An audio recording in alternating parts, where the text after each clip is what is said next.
तक आपके साथ मैं हूं अंजना ओम कश्यप। उत्तर प्रदेश का सियासी घमासान शुरू हो चुका है क्योंकि आज पहले इम्तिहान के ही दिन वो रेस शुरू हो चुकी है कि अगला मुख्यमंत्री कौन होगा। और इसीलिए राज तिलक के कारवां पर अब स्पेशल एपिसोड में अब लगातार कवरेज आप देखेंगे। नोएडा, मथुरा, चाहे गाजियाबाद, कैराना, मुजफ्फरनगर, बागपत, तमाम जगहों का आपको बता दें। हम आपको तमाम आंकड़े भी यहाँ पर दिखाएंगे। अलीगढ़ से आप ये विशेष बुलेटिन आज देख रहे हैं क्योंकि आज 58 सीटों पर मतदान है, जिसमें से 53 सीटों पर पिछली बार भारतीय जनता पार्टी ने अपना कब्जा किया था। तमाम पार्टियों के लिए एक लंबी जंग रही। गठबंधन समाजवादी पार्टी ने आरएलडी के साथ किया और यहां पर उसी के सहारे, किसान आंदोलन के सहारे वो अपनी जमीन बनाने की फिराक में। वहीं बार बार बीजेपी दंगा मुक्त उत्तर प्रदेश के लिए वोट मांग रही है। मुजफ्फरनगर के 2013 के दंगों को याद दिला रही है। वहीं बीएसपी जो ज्यादातर लगभग 30 ऐसी सीटें थी जिसमें 2017 के चुनाव पर दूसरे नंबर पर बीएसपी थी, लेकिन इस बार क्या उसकी जमीन बची है, इन सब पर चर्चा करेंगे। लेकिन बड़ी खबर के साथ हम बुलेटिन की शुरुआत कर रहे हैं। आपको बता दें कि फिलहाल अभी तक 9 बजे के आंकड़े आए हैं। वोटिंग परसेंटेज ये इशारा कर रहा है कि 7 से 9%। आइए एक एक करके तमाम जगहों के आपको वोटिंग परसेंटेज बता देते हैं। आगरा में लगभग 7.5%, अलीगढ़ में 8.5%, बुलंदशहर में 7.51 और वहीं बागपत में 8.93 वोटिंग हुई है। हम आपको एक एक करके तमाम सीटों के आंकड़े दिखा रहे हैं। नोएडा में 8.33, गाजियाबाद 7.37, हापुड़ 8.20, मथुरा में 8.30 और इसी तरह से आंकड़े तमाम जगहों के हम आपको दिखा रहे हैं। लगभग 7 से 9% हर जगह पर वोटिंग हुई है। अभी शुरुआती ये 7 बजे से वोटिंग की शुरुआत हुई थी।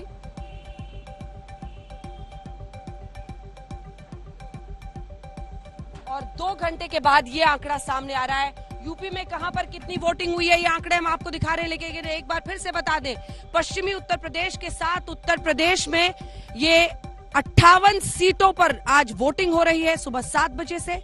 53 सीटों पर भारतीय जनता पार्टी का कब्जा था।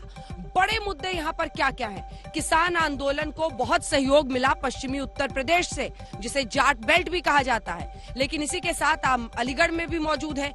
किस तरफ जाएगा मुस्लिम मतदाता, किस तरफ जाएगा जाट मतदाता, क्योंकि इसे दुर्भाग्यपूर्ण ही कहिए, लेकिन जात और धर्म के आधार पर वोटों को बांटने की कोशिश सियासतदान करते हैं। और उसी को आप देख रहे थे पिछले दिनों में किस तरह से गन्ना से लेकर जिन्ना, गन्ना की बात तो अच्छी बात है, लेकिन वहां से लेकर जिन्ना, पाकिस्तान, जालीदार टोपी, ये तमाम मुद्दे आए और इन सब पर चर्चा हुई। हमारे साथ चित्रा, हमारी सहयोगी, इस वक्त मुजफ्फरनगर से जुड़ रही हैं।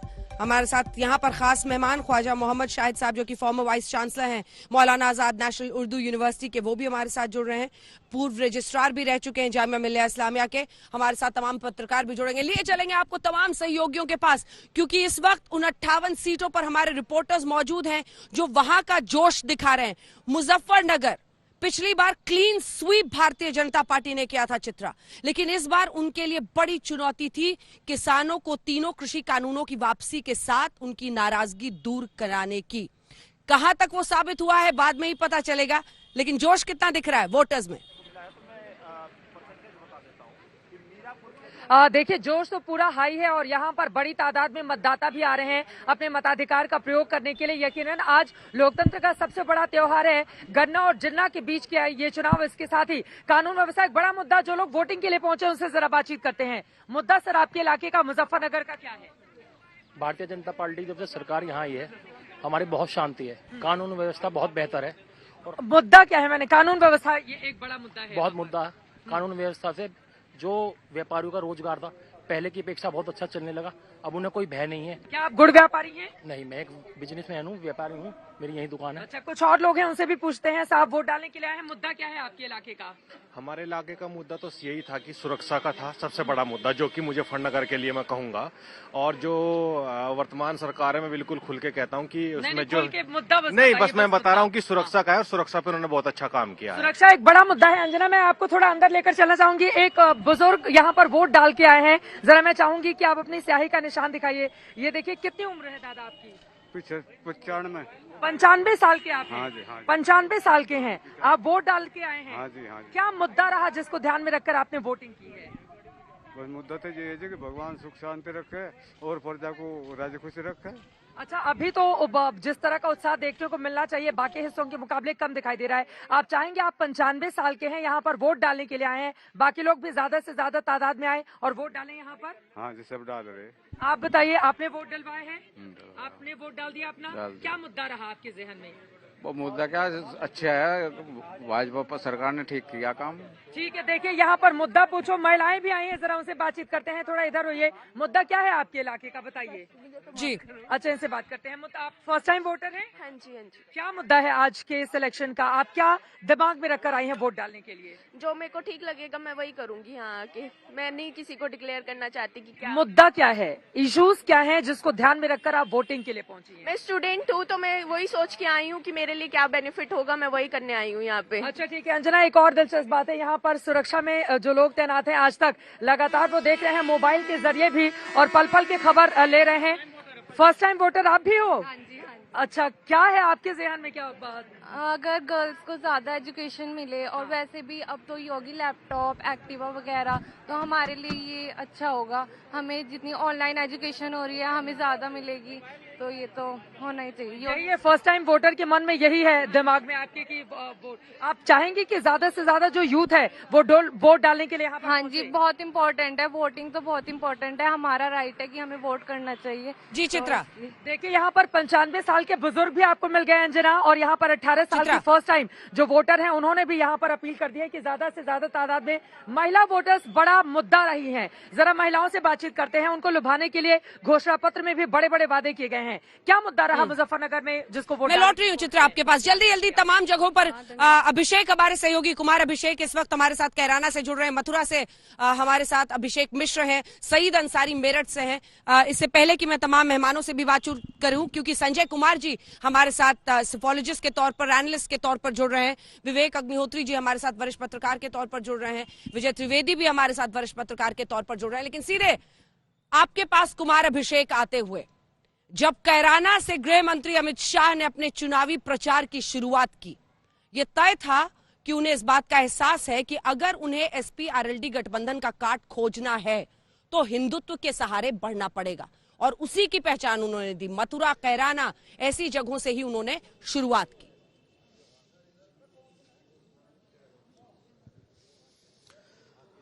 बिल्कुल अंजना, देखिए हम इस वक्त कैराना में हैं और कैराना से जो बीजेपी ने जो शुरुआत की थी पलायन के जिस मुद्दे के साथ, जिसे पूरे उत्तर प्रदेश में उन्होंने मुद्दा बनाया, हम उसी एपिसेंटर पर मौजूद हैं। लेकिन पहले तो आपको दिखा दें, ये बूथ है और ये यहाँ का इंटर कॉलेज है जहां पर आपको लंबी कतारें दिखाई देंगी। इस वक्त 10 बज चुके हैं और 10 बजने के बाद भी लोगों की भीड़, लोगों की तादाद लगातार आती हुई दिखाई दे रही है।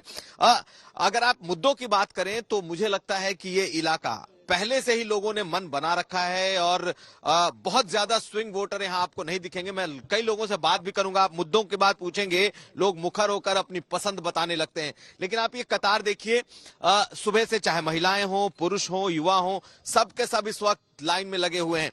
लेकिन नाहिद हसन, चूंकि एकमात्र सीट थी समाजवादी पार्टी की जो कि समाजवादी पार्टी ने जीती थी, शामली के 2 और सीटों पर कड़ा मुकाबला है। लेकिन आप जिस तरह की भीड़ देख रही हैं, ये इस बार के चुनाव को दिखा रहा है कि ये चुनाव किस तरीके से कम से कम इस इलाके में, इस जगह पे ध्रुवीकरण या पोलराइजेशन की तरफ बढ़ रहा है। हम लोगों से पूछते भी हैं कि भाई क्या है, ये बताइए कि क्या है मुद्दे, क्या सोचकर आप लोग वोट डालने आए हैं?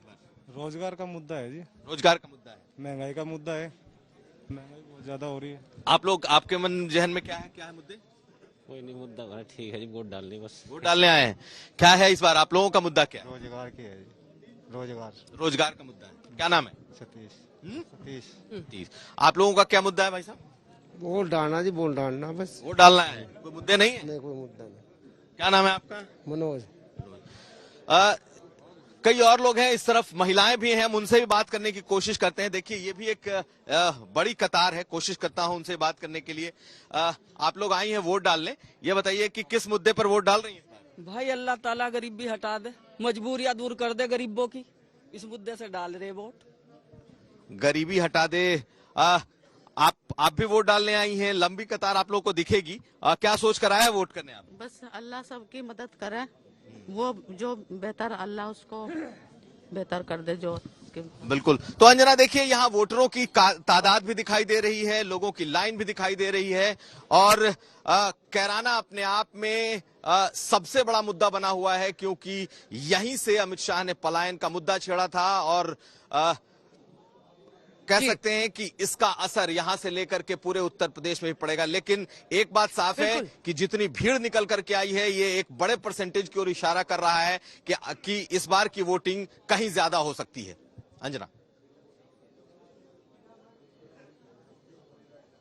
बिल्कुल। और देखिए, जो स्ट्रैटेजी है तमाम पार्टियों की, उसको अगर आप कंस्टिट्यूएंसी के हिसाब से देखें, अगर विधानसभाओं के हिसाब से देखें, तो कैराना, मुजफ्फरनगर, इन दोनों ही जगहों को, मथुरा को बीजेपी जिंदा रखना चाहती है। वहीं तमाम अन्य पार्टियां हैं। देखिए, आप आरएलडी के साथ जो गठबंधन हुआ है समाजवादी पार्टी का, बागपत सीट एक छोड़कर अब कौन सा उनका गढ़ पिछले चुनाव में रह गया। लेकिन एक बड़ा संदेश कि अगर किसान जाट नाराज है तो उनको कैसे अपनी तरफ किया जाए। लेकिन दूसरी तरफ मथुरा को बार बार सामने रखा गया। अर्पिता आर्या हमारी सहयोगी वहां से जुड़ रही है, अभिषेक मिश्र भी हमारे साथ जुड़ रहे हैं। इससे पहले कि हम एक्सपर्ट्स के पास जाएं, जल्दी जल्दी तमाम रिपोर्टर्स के पास जा रहे हैं। अर्पिता आर्या, सुबह से आप खूब मजेदार तरीके से बात कर रही हैं वहां पर मौजूद वोटर्स से, जोश भी खूब दिख रहा है। सईद अंसारी की तो लाइन ही नहीं खत्म हो रही है। क्या हम माने कि इस बार आर पार की लड़ाई अगर ये तमाम पार्टीज के लिए भी है, तो जनता भी एक निर्णायक वोट के साथ आज आगे बढ़ रही है? बिल्कुल। और देखिए अंजना, सुबह जब हमने शुरू किया था तो वोट रूपी एक तरीके से कह सकते हैं जो धुंध है वो छट गई है। अब सूरज निकल आया है, यानी मतदान रूपी सूरज यहाँ निकल आया। हम आपको जल्दी से जरा पोलिंग स्टेशन अंदर की तस्वीर दिखा दें। यहाँ पर मतदान चल रहा है। सुबह से ही मैं देख रही हूँ एक जबरदस्त उत्साह का ये लोगों के बीच में है। महिलाएं हो, युवा हो, खासतौर पर जो पहली बार वोट कर रहे हैं वो बेहद उत्साहित। रोजगार का मुद्दा लेकर वो कह रहे हैं हम उतरे हैं और वो सोच रहे हैं कि कुछ अलग करेंगे वो अपने एक मतदान से। लेकिन वाकई एक एक मतदान जो है वो भारत की किस्मत बदलेगा। और आज ये तस्वीर हम आपको दिखा रहे हैं। इसी के साथ साथ यहाँ पर वो उम्र, यानी जब बहुत सारी महिलाओं से मैंने बात की, बुजुर्गों से बात की, जो चल भी ठीक से नहीं पा रहे हैं, लेकिन वो इस बात की अहमियत समझ रहे हैं कि उनका एक वोट कितनी अहमियत रखता है। कुछ लोग हैं। सर, आप क्या सोच कर आए हैं मतदान करने? रोजगार के लिए सब वैसे आए हैं। अच्छा, रोजगार मुद्दा है। अच्छा, आपके लिए क्या मुद्दा है? अरे कोई जीते चाहे ना जीते, हम तो बीएसपी को देंगे। सर, पार्टी का नाम नहीं, मुद्दे क्या है? मुद्दे कोई ना, रोजगार का मुद्दा है ज्यादातर। रोजगार का मुद्दा आपके लिए? महंगाई का मुद्दा। महंगाई का मुद्दा आपके लिए? महंगाई रोजगार दोनों है। महंगाई और रोजगार दोनों है आपके लिए? आपके लिए सर क्या मुद्दे सोच के आए आप? कुछ नहीं, ये साइलेंट वोटर थे जो कुछ बोलते नहीं है, लेकिन असर इनका भी जबरदस्त होता है। लेकिन हाँ, जहां मैं अंदर यहाँ लोगों से मैंने बात की, लोगों का कहना है कि जहां वोट डाल रहे हैं वहाँ लाइटिंग थोड़ी कम है, दिख नहीं रहा है। इस तरीके की दिक्कतें, लोग जो निकले हैं बाहर, ऐसी दिक्कतें हो रही है। आप वोट करके आए हैं? नहीं, अभी नहीं करके आए हैं। आप वोट करके आए, आपको दिक्कत हो रही थी? थोड़ा अंधेरा है। हाँ, अंधेरा है। हाँ, तो आपने बोला किसी को? इसमें नहीं, इसमें तो अंधेरा है। अच्छा, उसमें नहीं है तो दिख नहीं रहा बिल्कुल अंदर। तो थोड़ा बहुत दिख रहा है, थोड़ा बहुत नहीं दिख रहा है। हाँ। बुजुर्ग है उसको नहीं दिखेगा। अच्छा अच्छा, जो बुजुर्ग है उनको नहीं दिखेगा। तो ये कोई परेशानी नहीं है, ज्यादा परेशानी नहीं है। थोड़ी बहुत प्रॉब्लम है, हो गई, सॉल्व हो गई, कोई बात नहीं, चल दिया। अच्छा, अच्छा चल रहा है सब बढ़िया एकदम। सब राधे राधे। राधे राधे। सब राधे राधे। तो सब देखिए यहाँ पर जो लोग हैं राधे राधे जपते हुए सुबह से ही यहाँ पहुँच रहे हैं। आप कर दी, वोट कर दी? नहीं, मैं बीएल हूँ मैडम। अच्छा, बीएल है आप। तो यहाँ पर ही बोल रहे हैं कुछ कुछ दिक्कतें आ रही है, कोई दिक्कत तो नहीं? नहीं, ऐसा है ना मैडम, पहली चांस में इन लोगों ने वोटर लिस्ट बनवाई थी जनवरी में, तो उनके वोट आईडी कार्ड नहीं आए, तो थोड़ी सी प्रॉब्लम इनके सामने हो रही है। जो स्लिप आई थी वो मैंने सारी बांट दी। अच्छा, अंधेरा कह रहे हैं कि दिख नहीं रहा है अंदर सही से। उसकी दिक्कत है। हाँ, ये देखिए मैं कह रहा हूँ कि वहाँ पर लाइट की व्यवस्था जो है वहाँ होनी चाहिए था, जहाँ पर लोग देखें, मतलब जिनकी दिखाई पड़े। ठीक है, आपको एक बार अर्पिता रोक रही हूँ, सीधे लिए चलते हैं कैराना। यहाँ पर जंग बहुत दिलचस्प है। आप पिछली बार की जंग एक तरह से कैराना में कुमार अभिषेक दोहराई जा रही है। नाहिद हसन वर्सेस मृगांका सिंह बीजेपी की तरफ से, और नाहिद हसन जेल में। इसको बीजेपी सबसे बड़ा मुद्दा। आपके साथ वो अगर मौजूद है, बात कीजिए उनसे। बिल्कुल अंजना, मेरे साथ इस वक्त मृगांका सिंह मौजूद है, लेकिन हम उनसे बात करेंगे। फिलहाल मेरी तरफ आपको चारों तरफ आपको भीड़ दिखाई दे रही है। मृगांका सिंह इस वक्त जुड़ रही है मेरे साथ। स्वागत है आज तक पे मृगांका जी। कैसा माहौल देख रही हैं आप इस वक्त, क्या है मुद्दे?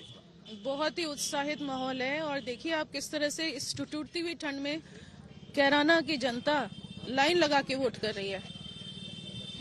लेकिन इस बार के मुद्दे क्या है? क्या पलायन यहाँ का मुद्दा है या फिर ध्रुवीकरण भी एक मुद्दा यहाँ दिख रहा है? देखिए, बेहतर कानून व्यवस्था के कारण जो अपराधियों का पलायन हुआ है यहाँ से, वो जनता देख रही है और समझ भी रही है, और जनता चाहती है कि ये रामराज आगे भी 2022 के बाद 5 साल चले। लेकिन नाहिद हसन यहाँ से विधायक हैं, जेल में हैं, आपको लगता नहीं है कि उन्हें सहानुभूति उनके तरफ भी है? क्योंकि अगर हम कतारें देख रहे हैं तो उनके भी समर्थक, उनके ही वोटर बड़ी तादाद। देखिए, भारतीय जनता पार्टी का विश्वास है सबका साथ, सबका विकास, सबका विश्वास।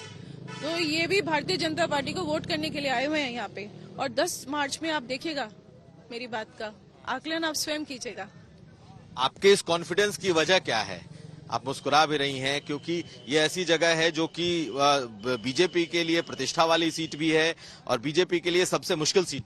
देखिए, अभी मैं भी बहुत पिछले कई हफ्ते से संपर्क कर रही थी, गांव-गांव में अपने बहनों से भी संपर्क कर रही थी, चाहे वो किसी भी समाज से हो। तो मैंने जो उनमें एक देखा, उनको कितनी संतुष्टि थी, आत्मसंतुष्टि थी सरकार के कार्यों को लेकर, यही मेरे आत्मविश्वास का कारण है। लेकिन जब अमित शाह यहाँ, जी बिल्कुल, अंजना जी। अभिषेक, उनसे एक सवाल पूछिए यहाँ से मेरी तरफ से कि 2017 के चुनाव को देखें और उस वक्त भी 2013 का मुजफ्फरनगर का दंगा हो चुका था, पलायन के तमाम मामले थे, लेकिन नाहिद हसन की जीत हो गई। अब ऐसे में इस बार उनको क्या लगता है, वही तमाम मुद्दे फिर से उठाकर कैसे वो आश्वस्त हो रही हैं? क्या उनको लग रहा है इस बार यूएसपी हो सकता है जिससे उनको भरोसा हो रहा है कि मैं इस बार नाहिद हसन को हरा दूंगी? बिल्कुल, मैं वही सवाल मैं पूछता हूँ गंगा जी। अंजना ओम कश्यप जी स्टूडियो से हैं और वो सवाल आपसे पूछ रही हैं कि 2013 में दंगे हुए थे, लेकिन 2017 में बीजेपी के लहर के बावजूद यहाँ से नाहिद हसन जीते थे। तो ऐसी कौन सी ऐसी बात इस बार आपको दिख रही है कि वो मामला पलट जाएगा, जबकि दंगों का दर्द भी, जख्म भी अब भरता जा रहा है? देखिए, कुछ पर्सनल समीकरण परिवार के ऐसे हो गए कि परिवार के ही एक सदस्य चुनाव में थे, इस कारण सफलता नहीं मिल पाई थी। क्योंकि परंतु इस बार तो पूरा परिवार एकजुट होकर चुनाव लड़ रहा है और जो कमी पिछली बार थी वो अब नहीं है। यानी आपके परिवार से वोट कटा था, आपका ये कहना है। लेकिन आपको दिख नहीं रहा कि पोलराइजेशन यहाँ पर एक तरीके का है? जनता उत्साहित है भारतीय जनता पार्टी के नीतियों के प्रति। मुझे लगता है कि सब भाई बिना भेदभाव के भारतीय जनता पार्टी को समर्पित होकर आज वोट करने आएंगे। मुख्यमंत्री योगी आदित्यनाथ ने नारा दे दिया, 80 और 20 का नारा दिया, लगातार वो बातें कह रहे हैं। आपको नहीं लग रहा है कि ये चीजें आपको नुकसान करेंगी या फायदा करेंगी कम से कम इस जगह पे? वो उन्होंने किसी कंटेक्स्ट में ये बात समझाई थी, परंतु देखिए, सर्व समाज यहाँ पे आपके सामने भी उपस्थित है। जनता पहचान रही है कि किस सरकार में उनकी अपेक्षाएं पूरी हो पाएंगी और जनता का अटूट विश्वास है भारतीय जनता पार्टी के प्रति। बहुत धन्यवाद आज तक से बात करने के लिए। तो अंजना हमारे साथ थी मृगांका सिंह। ओवर ठीक है अभिषेक, वरिष्ठ नेता हुकुम सिंह की बेटी है मृगांका सिंह, जो कैराना से चुनावी मैदान में। अभिषेक, आपने उनसे लंबी बातचीत की। हमारे तमाम सहयोगी हमारे साथ बने हुए जिन सबके पास चलेंगे, लेकिन सर यहाँ पर आपके पास आते हुए पूरे पश्चिमी उत्तर प्रदेश की 58 सीटों पर तमाम पार्टियों में आपने देखा कि बीजेपी ध्रुवीकरण की पूरी कोशिश कर रही थी। वो चाह रहे थे हिंदू एक होकर वोट करें। दूसरी तरफ अगर आप देखें तो ये किसान आंदोलन, कृषि कानूनों की वापसी के बावजूद एक ऐसा मुद्दा था जिसको गठबंधन सुलगता हुआ चाहता था ताकि उनको जाट और किसानों का वोट मिले। क्या दिख रहा है आपको 58 सीटों पर इस बार होता हुआ?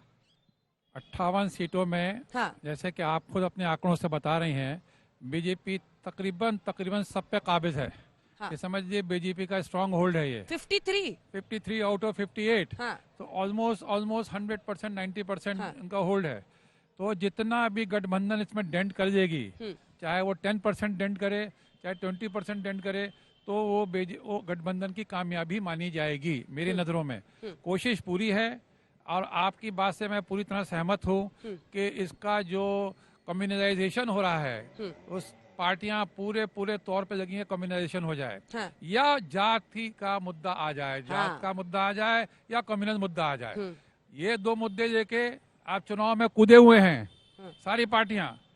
हाँ, बात करते हैं लॉ एंड ऑर्डर की, हाँ बात करते हैं कि किसानों का कर्जा माफ करने की, हाँ बात करते हैं कि लड़कियों का रिजर्वेशन कर देंगे, नौकरियों में कर देंगे, ये सब बातें करते हैं, कर्जे माफ कर देंगे नौकरियों में। लेकिन जब आप बात करते हैं कब्रिस्तान की, जब आप बात करते हैं कि जाटवाद की बात करते हैं, तो ये फिर आपके मुद्दे पीछे पड़ते दिखते हैं। तो मुझे डर ये है जो आप पूछ रही हैं कि पश्चिमी उत्तर प्रदेश में ये जो जातवाद की और कम्युनल जंग है ये जीत जाएगी, ये मेरा डर लग रहा है। अगर ये जीत गई तो हमारे जो डेवलपमेंट के मुद्दे हैं वो सिर्फ कागज में रह जाएंगे, वो हमारे जो घोषणा पत्र हैं उसमें रह जाएंगे, और ये देश के लिए अच्छा नहीं होगा। ये देश के लिए अच्छा नहीं होगा। मेरठ चलते हैं, सईद अंसारी। बहुत बड़ी लंबी कतार जिसके साथ आप दौड़ लगा रहे थे, जोश भरपूर दिख रहा है। हम पिछले बार का भी रिजल्ट आपको दिखा रहे हैं और लोकसभा चुनावी नतीजों के मुताबिक जो सीटें हैं वो भी आपको बता रहे हैं। इससे आप अंदाजा लगा सकते हैं कि ये एक तरह से गढ़ है और यहीं से पूरा टोन सेट होता है। 58 सीटें जहां पर पहले दौर की वोटिंग होती है, यहां पर जिस तरह से मतदाताओं का एक ट्रेंड दिखता है, जो जोश दिखता है, फिर वो कैरी फॉरवर्ड होता है। हालांकि कुछ ऐसे इलाके हैं जहां पर स्थिति बहुत ज्यादा नहीं बदलती है या पारंपरिक सीट किसी पार्टी की है तो वो रह जाती है, वरना एक जो यहां से रुझान शुरू होता है वही आगे बढ़ता है। इसीलिए सब पूरी ताकत झोंक रहे हैं और उसी जोश के साथ आप भी दौड़ लगा रहे थे। सईद, कितनी लंबी कतार है इस वक्त? अभी तक तो 9 बजे के आंकड़े आए थे, 7 से 9% के बीच में ही तमाम जगहों पर वोटिंग है। क्या अब और बढ़ेगी ये वोटिंग की कतार, और हमारे दर्शक जो देख रहे हैं वो भी भारी से भारी संख्या में निकले मतदान करें? सईद। अंजना, बिल्कुल ठीक कह रही हैं आप। सुबह से हम देख रहे हैं, हम अगर आपको बताएं कि ओस पड़ रही है, बारिश हो चुकी है, कांप रहे हैं हाथ, अभी भी सूरज का कोई नामो निशान नहीं है, लेकिन जबरदस्त भीड़ है। हमें इस बूथ के बाहर रोक दिया गया है सुरक्षा कारणों से, लेकिन अंदर चारों तरफ भीड़ ही भीड़ है, लोग आ रहे हैं। अगर हम आपको दूर वहां पर दिखाएं तो देखिए, सुरक्षा के मद्देनजर लोगों को वहां से रोका गया और वहां से कुछ लोगों को अंदर आने की इजाजत दी जा रही है। लेकिन इधर भी एक दृष्टि डाल लीजिए, ये खेत हैं, जबरदस्त गन्ना के खेत हैं, और थोड़ा सा इधर भी एक नजर डाल लीजिए, ये गन्ने के खेत हैं। और मतलब ये हुआ कि अब आप देखिए, ये पश्चिमी उत्तर प्रदेश का पावर हाउस मेरठ जरूर है, लेकिन यहां पर जो सबसे बड़ा मुद्दा है वो किसान है। यहां पर जो सबसे बड़ा मुद्दा है वो गन्ना किसानों का बकाया है। हालांकि मायावती ने सबसे ज्यादा 40 रुपए प्रति क्विंटल अभी तक गन्ना एक बार गन्ने के खेत पर भाव बढ़ाया है, और बीजेपी एक बार गन्ने के खेत फिर से दिखाइए और सईद को मेरे साथ दिखाइए। सईद, सबसे दिलचस्प बात गन्ने के खेतों के बारे में ये होती है, जो हमारे दर्शक सुन रहे हैं उनको भी बताते हैं। थोड़े गन्ने के खेत भी दिखाइए, उसके आगे आइए। गन्ने के खेत जितने लंबे लंबे और ऊंचाई दिखती है, लेकिन अगर आप पास जाएंगे तो बहुत सारे रास्ते निकलते हुए दिखते हैं, और कटाई से पहले अक्सर वहां पर आग भी लगाई जाती है कटाई से पहले। तो ये गन्ना और किसान आंदोलन सईद, ये जो इस बार सबसे बड़ी पहचान पश्चिमी उत्तर प्रदेश की बनाई है। देखिए, ऊंचाई इतनी दिखती है, लेकिन वहां पहुंचिएगा तो बहुत सारे रास्ते इधर से उधर से निकलते हुए दिखते हैं। ये अगर सांकेतिक रूप से हम देखें तो इस बार किसान किस रास्ते से निकलकर कहां पर पहुंचेगा, ये पॉलिटिकल पार्टियां समझने की कोशिश कर रही हैं। ये सबसे बड़ी चुनौती है सईद। मुद्दा पूछिए इनसे। मोटरसाइकिल पर खूब फराटेदार खेतों के बीच बीच किसान भागते हैं। ये बहुत आइए मोटरसाइकिल पर आप ये आज कहाँ हैं? अच्छा, गई हैं। देखिए, हैंडीकैप्ड हैं और वो लेकर आए। लेकिन दूसरी बात यहाँ पर, अंजना, आप ठीक कह रही हैं, हम लोगों से बात भी कर रहे हैं, लेकिन सुरक्षा कारणों की वजह से जैसे 2 पुलिसकर्मी खड़े हुए हैं, ये पता नहीं क्यों ये चाहते हैं कि आप लोगों से बात भी ना करें और लोगों को ज्यादा डिस्टर्ब भी ना करें। लेकिन जो बात आप कह रही हैं वो ये कि मुद्दा क्या? जी हाँ, मुद्दा गन्ना है, गन्ना किसान है, गन्ना का मूल्य है। तराई वाला ये पूरा इलाका है। गन्ने की खेती में सबसे ज्यादा पानी लगता है, पानी बहुत ज्यादा लगता है। इसका मतलब ट्यूबवेल खूब चलता है, इसका मतलब बिजली का बिल खूब आता है। तो यहाँ किसान महत्वपूर्ण है। एक और महत्वपूर्ण बात है, बीजेपी का गढ़ था 2017 में 7 में से 6 सीटें बीजेपी ने जीत के सफाया कर दिया था बहुजन समाज पार्टी और समाजवादी पार्टी का, लेकिन 1 सीट सिर्फ मेरठ शहर की रफीक अंसारी समाजवादी पार्टी ने जीती थी। क्या होगा इस बार? हिंदू मुसलमान नहीं चल रहा है। हम लोगों से बात कर रहे हैं, वो बोल रहे हैं कोई हिंदू कोई मुसलमान नहीं। क्या हिजाब का असर यहाँ पर पड़ेगा पहले दौर की इस वोटिंग में? ये भी महत्वपूर्ण हो जाता है। बिल्कुल सही। देखिए, और ये आरोप किसी एक पार्टी पर नहीं लग सकता कि वही सिर्फ सांप्रदायिक बातें कर रहे हैं, क्योंकि रफीक अंसारी जिसकी आप बात कर रहे हैं जो मेरठ शहर से जीते थे, एकमात्र सीट समाजवादी पार्टी को मिली थी, उन्होंने अपने प्रचार में अभी हिंदू गर्दी शब्द का इस्तेमाल किया। तो तमाम पार्टियां इसी तरह का कर रही हैं। गन्ना है, जिन्ना है, तो दूसरी तरफ हिंदू गर्दी जैसे शब्दों का भी इस्तेमाल होता है।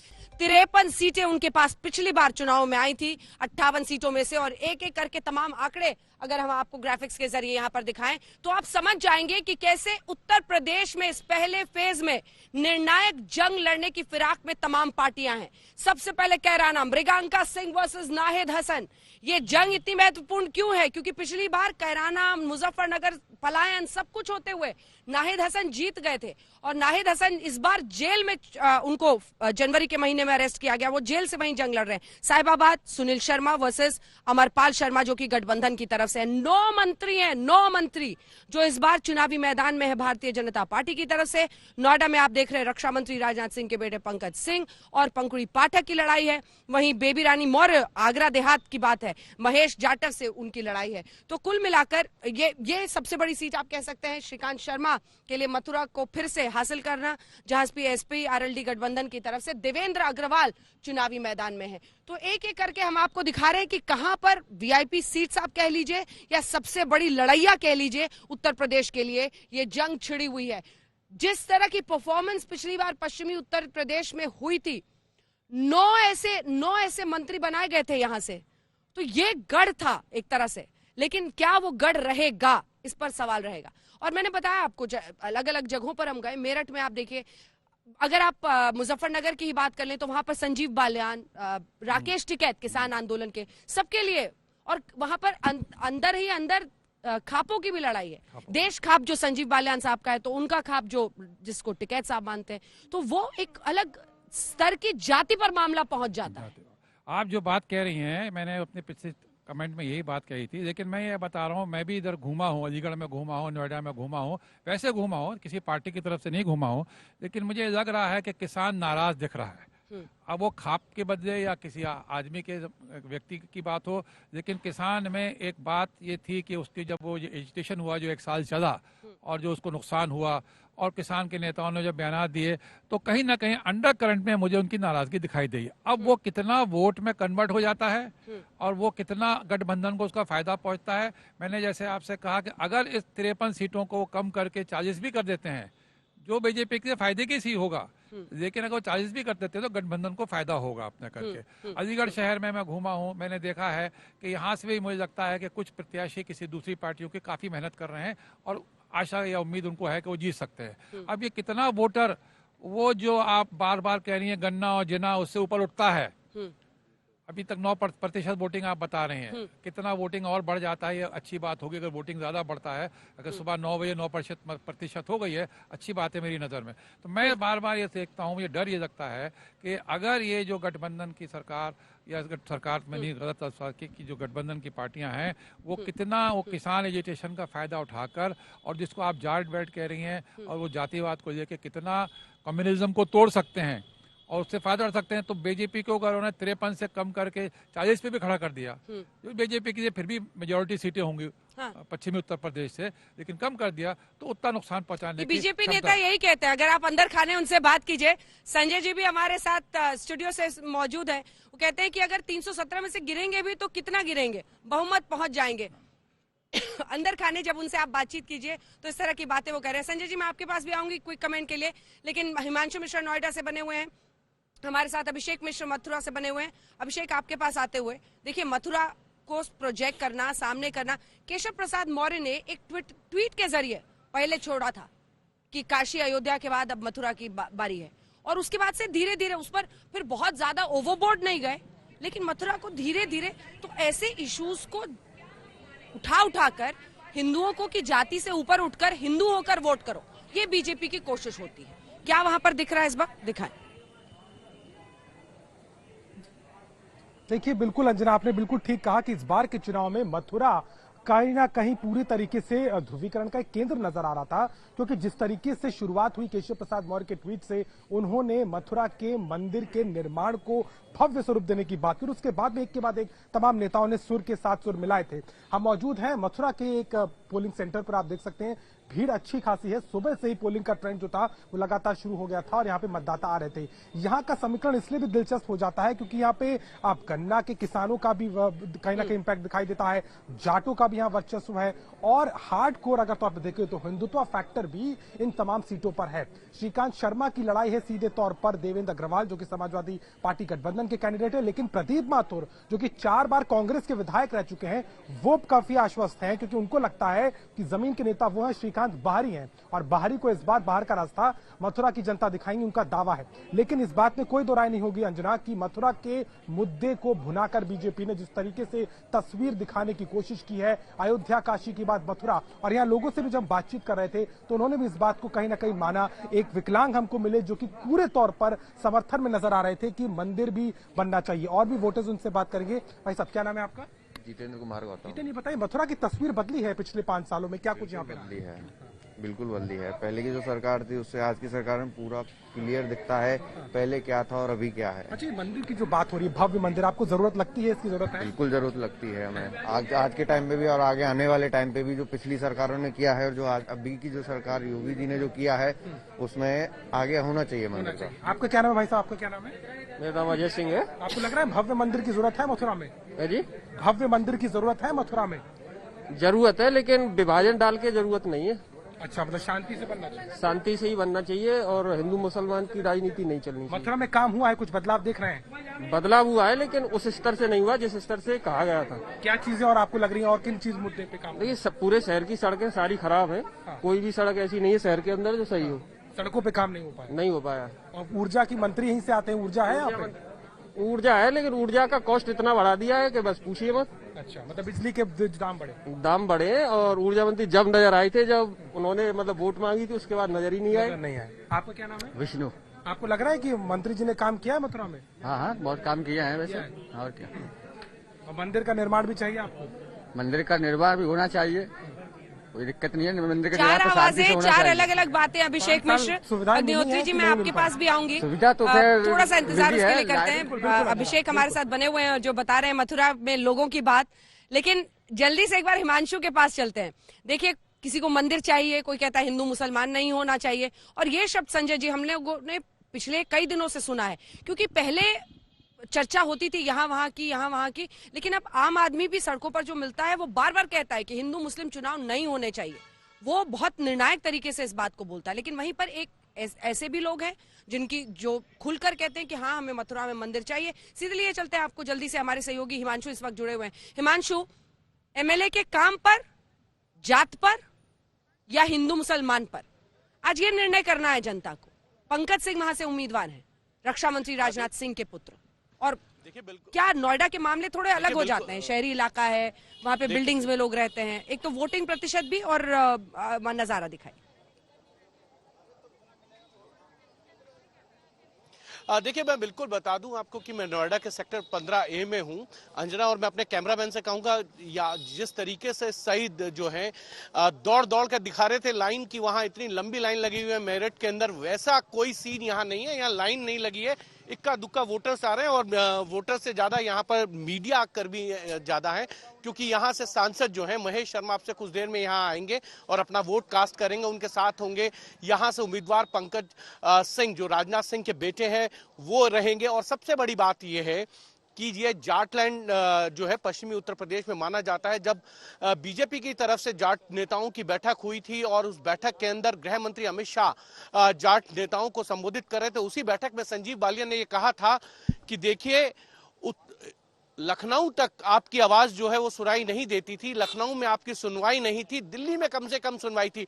तो संजीव बालियान की भी जो नाराजगी थी वो प्रदेश सरकार से तो थी, लेकिन वो ये कह रहे थे कि दिल्ली में जो सरकार है वो सुनती है हमारी बात को। तो कहीं ना कहीं ये बीजेपी के नेताओं के अंदर एक कम जरूर है कि उनकी बात को लखनऊ में नहीं सुना गया, दिल्ली में सुनवाई होती थी। अब ये देखना है कि क्या बीजेपी की जो सोशल इंजीनियरिंग है 2014, 17 और 19 में जो उन्होंने बैठाई थी, जो कॉम्बिनेशन था सोशल इंजीनियरिंग का, वो सोशल इंजीनियरिंग इस बार फिर से काम करेगी या उसमें जो है वो अखिलेश और जयंत चौधरी का गठबंधन जो है वो डेंट मार पाएगा, जो 2017 के चुनाव के अंदर कांग्रेस और राहुल गांधी के गठबंधन ने जो है वो डेंट नहीं मारा था और बहुत बड़ा नुकसान जो है अखिलेश यादव को जो है उठाना पड़ा था। और उस वक्त जो है समाजवादी पार्टी की लड़ाई तमाम जो हमारे मेहमान स्टूडियो में मौजूद है उनसे जल्दी जल्दी कमेंट ले लेते हैं। संजय जी, आपके साथ शुरू करते हुए विनोद अग्निहोत्री जी, विजय त्रिवेदी जी भी हमारे साथ हैं। संजय जी, क्या मैं अति सरलीकरण कर रही हूं अगर मैं कहती हूं कि धर्म पर अगर वोट पड़ा तो बीजेपी के लिए जीत होगी और जाति पर पड़ा तो शायद फायदा गठबंधन को हो जाए? देखिए अंजना जी, दोनों पर वोट पड़ रहे हैं। मुझे लग रहा है पश्चिमी उत्तर प्रदेश की अगर चुनाव को देखें तो वहां पर धर्म हावी नहीं हो रहा है, वहां जाति हावी है, वो जाट आइडेंटिटी बहुत हावी है। तो अलग अलग हिस्सों में, यूपी के अलग अलग हिस्सों में अलग अलग मुद्दों पर चुनाव पड़ेगा, वोट पड़ेंगे। और आप ठीक कह रही, अगर धर्म पे ध्रुवीकरण होना शुरू हुआ चुनाव, तब तो बीजेपी को फायदा होगा, क्योंकि हमें पता है एक समुदाय के लोगों की तादाद बहुत ज्यादा है दूसरे समुदाय की तुलना में। लेकिन पूरा यूपी का चुनाव न तो जाति पर बटा हुआ है न धर्म पर बटा हुआ है, अलग अलग हिस्सों में अलग अलग चीज की गूंज सुनाई पड़ रही है।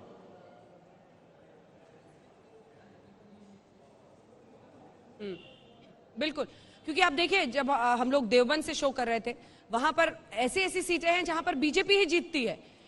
मुस्लिम बहुल इलाका है, लेकिन बावजूद इसके आप देखेंगे तो ऐसी कई जगह है। ऐसे ही आप कई ऐसी सीटें हैं जिसका आप भी जिक्र करें। अग्निहोत्री जी, मैं आपके पास आते हुए ये सवाल पूछना चाहती हूं कि क्या जो कानून व्यवस्था है, क्योंकि आप पश्चिमी उत्तर प्रदेश में आप भी घूमे होंगे, कानून व्यवस्था को लेकर लोगों में एक सबसे ज्यादा हाथरस लखीमपुर खीरी पर ही विपक्ष घेर रहा था बीजेपी को, लेकिन वही यूएसपी दिखाई दे रही है। लोग कह रहे हैं कि कानून व्यवस्था बेहतर है, हमको रात को निकलने में डर नहीं लगता है, लेकिन बेरोजगारी वो जिन्न है, जिन्ना से मिलता वो जुलता शब्द जरूर है, लेकिन वो जिन्न है जो सबसे ज्यादा परेशान भी कर रहा है। युवा सबसे ज्यादा बेरोजगारी पर ही उखड़ते हैं। नहीं, देखिए, कानून व्यवस्था एक बड़ा मुद्दा निश्चित रूप से है, इसमें कोई शक नहीं है, क्योंकि एक धारणा है कि पिछली सरकार जो थी उसमें कानून व्यवस्था बहुत खराब थी और अब जो है कानून व्यवस्था बेहतर हो गई है। ये एक आमतौर पर जब लोगों से बात करिए तो ये नजर में आता है, एक धारणा सी है। हालांकि घटनाएं भी हुई हैं, आपने खुद जिक्र किया हाथरस, लखीमपुर खीरी और आगरा जैसी घटनाओं का, लेकिन इसके बावजूद माना जाता है कि कानून व्यवस्था के मामले में ये सरकार का परफॉर्मेंस पहले से बेहतर है। तो वो एक मुद्दा है, लेकिन ये कानून व्यवस्था का मुद्दा उनके लिए है ज्यादातर जो कारोबारी हैं, जो शहरी लोग हैं या जो बड़े बुजुर्ग लोग हैं। नौजवानों के लिए सबसे बड़ा मुद्दा जो है बेरोजगारी का है, क्योंकि काम धंधा कोविड की वजह से भी, अर्थव्यवस्था के कारण भी और बहुत कारणों से चौपट हुआ है, इसलिए निश्चित रूप से रोजगार एक बड़ा मुद्दा है। और अगर रोजगार का मुद्दा और महंगाई का मुद्दा भारी पड़ा तो गठबंधन फायदे में रहेगा, और कानून व्यवस्था का मुद्दा भारी पड़ा तो भारतीय जनता पार्टी को फायदा होगा। कुल मिला के ध्रुवीकरण के जो पहचान का की जो जातीय राजनीति और धर्म की जो राजनीति है, उसके अलावा ये दो मुद्दे भी बहुत ज्यादा प्रभाव डाल रहे हैं पश्चिमी उत्तर प्रदेश के आज के मतदान पर।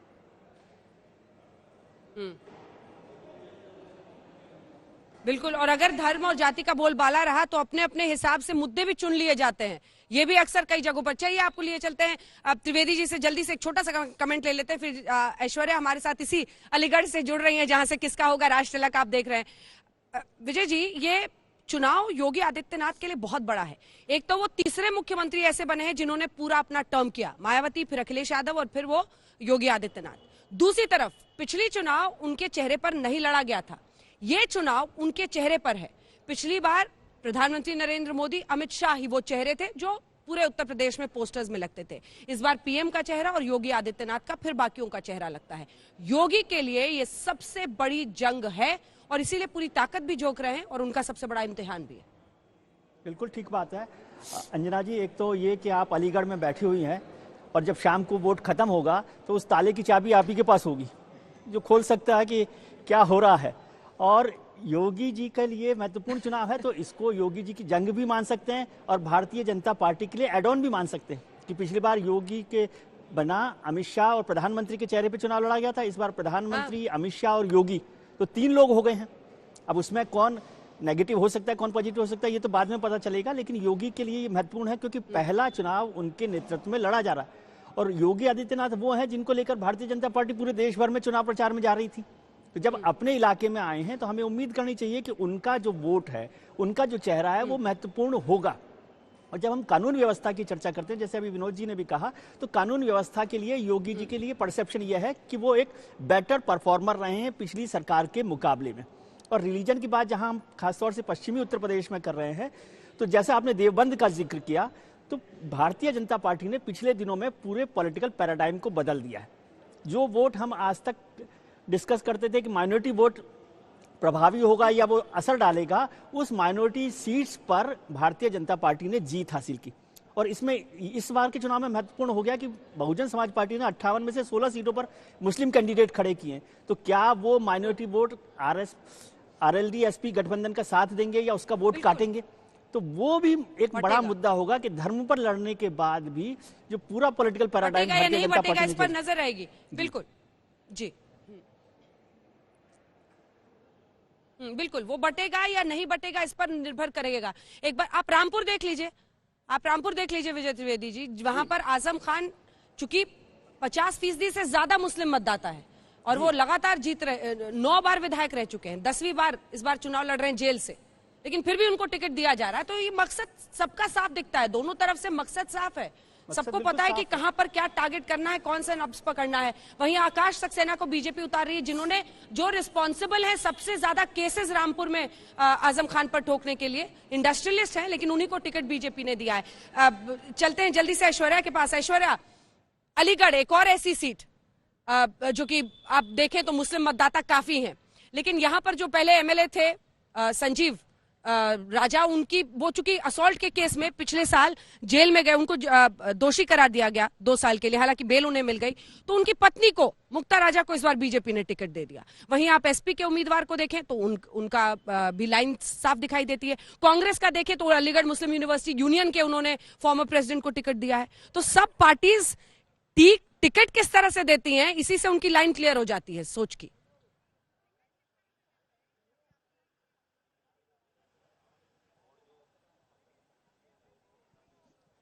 15,000 वोटों से जीते थे और सेकंड नंबर पे आए थे सपा के जो कैंडिडेट थे वो।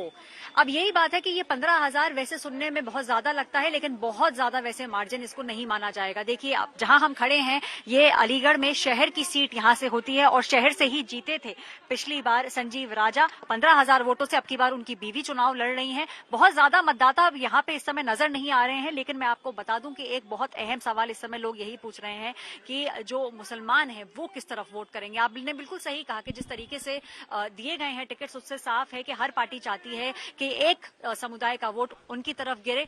समझ में नहीं आ रहा है इस समय कि किस तरफ हवा चल रही है। जहां हम खड़े वहां तो कम है काफी मतदाता, लेकिन सुबह हमने देखा था कि काफी भारी तादाद में आए थे। देखिए महिलाओं की मैं बात करूं, महिलाएं यहाँ पर इस बूथ में बहुत बड़े नंबरों में आपको दिखाई देंगी।